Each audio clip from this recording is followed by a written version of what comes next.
हमारे सभी मध्य प्रदेश के अतिथि शिक्षक भाइयों एवं मेरी शिक्षिका बहनों, मैं जानता हूं आज स्थिति गंभीर है, हालात बहुत खराब है हमारे मध्य प्रदेश के अतिथि शिक्षक भाइयों की। मैं शांति से नहीं बैठा था, मैं लगातार संघर्ष कर रहा था, सोच रहा था कि मुझे अगला कदम क्या उठाना है। लेकिन मैं इसलिए अभी थोड़ी बैकफुट पे था क्योंकि मैं देखना चाहता था कि उन लोगों को कि जब मैं कुछ करने आगे आता था तो वो अड़ंगे डालते थे, आज वो गायब हैं। 1 साल से कहीं उनका कोई नाम नहीं है। और आपको भी समझ में आ गया होगा कि भोपाल में आंदोलन करना और आंदोलन करके सफलता से निकलना कोई हंसी मजाक नहीं है, हर कोई नहीं कर सकता। अभी आपने देखा होगा कि लोग परमिशन भी नहीं ले पाते। मैं उन लोगों को बोलना चाहता हूं जो विसंगतियां फैलाते हैं कि मैं वो सूरज हूं, मैं वो सूरज नहीं हूं जो शाम होते ही ढल जाऊंगा। मैं वो सूरज नहीं हूं जो शाम होते ही ढल जाऊंगा। मैं तो एक नन्हा सा दीप हूं, जलाओगे तो निश्चित आपके काम आऊंगा, हर हाल में आपके काम आऊंगा। अब मुझे लगा कि मुझे आगे आना चाहिए और अपने अतिथि भाइयों के भविष्य के लिए लड़ना चाहिए, तो मैं फिर लड़ूंगा। आंदोलन कोई छोटी चीज नहीं होती है, बड़ा होता है, उसके लिए पैसा खर्च होता है, ताकत लगती है, मुकदमे लगते हैं, जो मैं लगातार झेलता आया हूं अपने अतिथि भाइयों के लिए। आप निष्फिक्र रहिए, जो निकल गए हैं वो भी दुखी मत होइए, जो बाहर बैठे हैं वो भी परेशान ना हो। आंदोलन होगा तो सबकी जीत होगी, लेकिन उस आंदोलन को सफल बनाने के लिए आपको भी आगे आना होगा, क्योंकि मेरी ताकत आप हो, मेरा आशीर्वाद आप हो, मेरी दुआएं आप हो, मेरी शक्ति आप हो। अगर हमारे मुख्यमंत्री को जिद है, अगर हमारे मुख्यमंत्री की जिद है कि वो अतिथियों को नियमित नहीं होने देंगे, तो मेरी भी जिद है वहीं पे अतिथि शिक्षकों को नियमित करने की। और उसूलों पर अगर आंच आ जाए तो फिर टकराना जरूरी है। अगर जिंदा हो तो जिंदा नजर आना जरूरी है। यह बताना पड़ेगा मुझे कि मैं न हारा था न हारूंगा। मैं अपने अतिथि भाइयों के लिए किसी हद तक जाना पड़ा तो मैं जाऊंगा। और आज मुझे पूरे मध्य प्रदेश के अतिथि शिक्षक उम्मीद भरी निगाहों से फोन लगा रहे हैं, आस लगाए हुए हैं कि हमारे भैया बाहर आएंगे। मैं आपको बताना चाहता हूं, ना मैं गिरा ना मेरी उम्मीद गिरी, पर लोगों ने मुझे गिराने की कई बार प्रयास किया। सफल भले ना हुए हों। मैं अपने अतिथि भाइयों को बताना चाहता हूं, दुखी मत होइए, यह आंदोलन ऐतिहासिक होगा। मैं थोड़ा सा पीछे बैठा हुआ था पंक्ति में कि जरा देखूं तो आगे वाली बैठी पंक्ति वाले कितना कूदते हैं और क्या क्या करते हैं। लेकिन आज स्थिति यह हो गई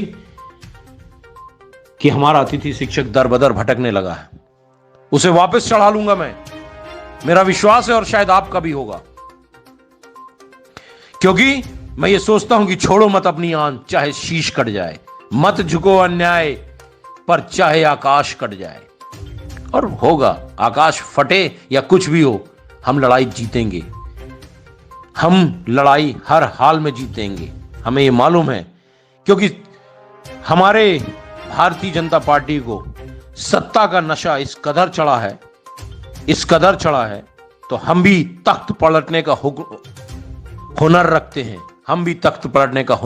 उनको बता चुके हैं 2018 में, और फिर बताएंगे कि हमारा अतिथि शिक्षक अपने भविष्य के लिए जाग रहा है और जागेगा। क्योंकि ऐसे बेईमानों का तख्त बदल दो, ताज बदल दो, और हर हाल में बेईमानों का राज बदल दो। हम जीतेंगे, उम्मीद मत छोड़िए, आप हताश मत होइए, क्योंकि हताश होने वाले कभी जीतते नहीं हैं। हारने, नर्वस मत होइए, दुखी मत होइए। जो निकल चुके हैं वो भी मत सोचिए कि हम चढ़ेंगे नहीं। आदेश होगा, अगर ताकत से हम लड़ेंगे तो आदेश होगा, जितने निकल गए वो वापस चढ़ेंगे। आज अब देख लीजिए कि अगर 1-1.25 साल से मैंने लड़ाई नहीं लड़ी तो स्थिति क्या हो गई है। ना मीडिया में, ना नेता, कहीं किसी जगह पे भी अतिथियों का नाम लेना बंद कर चुके हैं। आप लोग बताइए ये चीज मध्य प्रदेश के बाकी उन चंद लोगों को जो आंदोलन को बिगाड़ने का काम करते थे, विसंगतियां फैलाते थे। और एक चीज आप लोगों को बता दें कि ख्वाहिशों से नहीं गिरते फूल झोली में, वक्त की साख हिलाना होगा। कुछ नहीं होगा अंधेरों को गालियां देने में।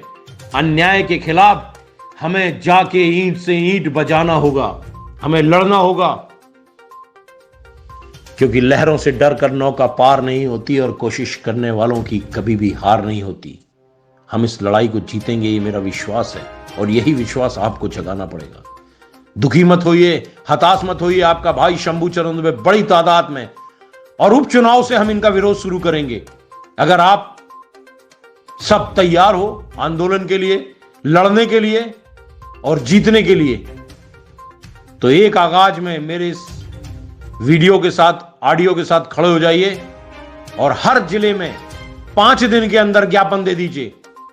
मैं वचन देता हूं, इतना बड़ा आंदोलन कर दूंगा भोपाल में कि सरकार हिल जाएगी और आपको फिर से वापस पुनः स्थापित कर देगी और जीवित कर देगी। क्योंकि हमारा अतिथि शिक्षक हारना नहीं जानता, लड़ना जानता है, लेकिन विसंगतियों में पड़ जाता है। उस विसंगतियों से बाहर निकलिए। आपका भाई शंभू चरण दुबे आर पार की लड़ाई लड़ने के लिए बाहर आ रहा है और आप ही लोगों के आह्वान पे आ रहा है। वो जो चंद घटिया लोग बोलते हैं ना कि राजनीति पिछले 1.5 साल से, इसीलिए मैंने बंद कर दी थी अतिथि शिक्षकों की कि अब करके देख ले, ये चंद नेता। लेकिन इन्होंने किस स्थिति में लाके खड़ा कर दिया, कोर्ट के नाम पे और टेंट के नाम पे, ये आप बेहतर जानते हो। आपका सेवक, आपका भाई शंभू चरण दुबे। जय हिंद।